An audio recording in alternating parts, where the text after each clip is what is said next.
கள்ளக்குறிச்சியில் கள்ளச்சாராயம் அருந்துவிட்டு சிகிச்சைக்கு வராமல் இருந்த 32 பேர் மீட்கப்பட்டிருக்கிறார்கள். கள்ளச்சாராயம் அருந்தியவர்களில் சிகிச்சைக்கு வராமல் வீட்டில் இருந்த 32 பேரை மீட்டு மருத்துவத்துறை அதிகாரிகள் மருத்துவமனைக்கு அழைத்து வந்திருக்கிறார்கள். அதனை முக்கிய செய்தியாக நாம் பார்க்கிறோம். கள்ளக்குறிச்சி மற்றும் சேலம் அரசு மருத்துவமனைகளில் அவர்களை அனுமதித்து சிகிச்சை அளிப்பதற்கான ஏற்பாடுகள் செய்யப்பட்டிருக்கின்றன.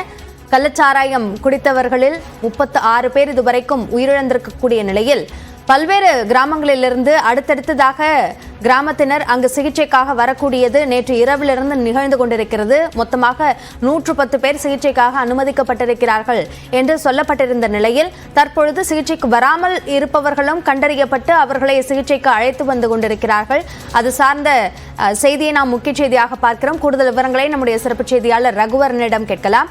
ரகுவரன், இவங்க இப்போ சிகிச்சைக்காக வராம வீட்டிலே இருந்திருக்காங்க, அதனால அவங்களோட உடல்நிலை பாதிப்பு ஏற்படுமா? மருத்துவத்துறை தரப்பிலிருந்து இதுவரைக்கும் அவர்களை மீட்பதற்கான நடவடிக்கைகள், இதற்கு பிறகும் அவர்களை கண்டறிவதற்கு என்ன நடவடிக்கைகள் மேற்கொண்டிருக்காங்க? அபிநயா, இந்த மெத்தனால் கலந்த சாராயம் குடித்ததனால் ஏற்படக்கூடிய பாதிப்பு என்னன்னு பாத்தீங்கன்னா, நேரம் ஆக ஆக அவர்களுடைய உடல் உறுப்புகளில் பாதிப்பு ஏற்படும். அதனால இறப்புகளின் விகிதம் அதிகமாகும். அதனால இது போன்ற சம்பவம் நேற்று நடந்த உடனேயே மருத்துவத்துறையின் சார்பாக குழுக்கள் அமைக்கப்பட்டிருக்கிறது.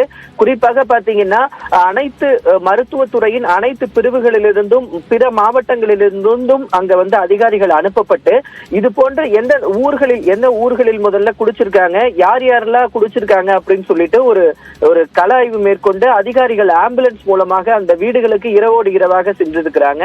ஏன்னா அந்த மெத்தனால் குடிச்சதுனால என்ன ஆகும்னா, ரத்தத்தில் ஆக்சிஜன் அளவு குறைந்து அதிகப்படியான இறப்புகள் விகிதம் ஏற்படும். அதை குறைப்பதற்காக ஆரம்ப கட்டத்திலே சிகிச்சையை தொடர்வதற்காக அந்தந்த கிராமப்புறங்களுக்கு அதிகாரிகள் ஆம்புலன்ஸ் மூலமாக சென்று வீடுகளில் இருந்தவர்கள், அதாவது வாந்தி மயக்கத்தோடு இருந்தவர்கள், யார் இது போன்று ஏற்கனவே குடிச்சிருக்கீங்களா, யாராவது இந்த கள்ளச்சாராயத்தை வாங்கி யாரும் குடிச்சிருக்கீங்களா என்று ஒரு இன்வெஸ்டிகேஷன் மாதிரி பண்ணி இது மாதிரி யாராவது குடிச்சிருக்காங்கன்னு சொன்னவங்க, அது மட்டும் இல்லாம வாந்தி இது போன்ற சைடு எஃபெக்ட் மைல்டா இருந்தவங்க உள்ளிட்டவங்க எல்லாம் சேர்த்து ஒரு 32 பேரை இமிடியேட்டா அவங்க கள்ளக்குறிச்சி அரசு மருத்துவக் கல்லூரி மருத்துவமனைக்கு மாட்டியிருக்கிறாங்க.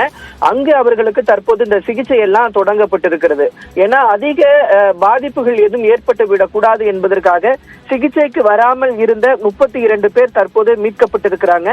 அது மட்டும் இல்லாமல் இந்த அதிகப்படியான நோயாளிகள் தற்போது இந்த கள்ளக்குறிச்சி மாவட்டத்துல சேர்ந்திருப்பதனால பிற மாவட்டங்களிலிருந்தும் மருத்துவ பணியாளர்கள் அங்கு சேர்க்கப்பட்டிருக்கிறாங்க. அவசர கால சிறப்பு சிகிச்சைக்கான மருத்துவர்கள், அது மட்டும் இல்லாமல் இந்த சிகிச்சைக்கு முக்கியமாக தேவையாக இருப்பது வென்டிலேட்டர். அந்த வென்டிலேட்டர் உபகரணங்களும் தற்போது அந்த மருத்துவமனைக்கு அதிக அளவில் கொடுக்கப்பட்டிருக்கிறது. அபிநயா, மருத்துவத்துறை தரப்பில் சிகிச்சைக்கு வராமல் இருப்பவர்கள் மீட்கப்பட்டு மருத்துவமனையில் சேர்க்கப்பட்டு வருகிறார்கள். இது சார்ந்த விவரங்களுக்கு நன்றி ரகுவரன்.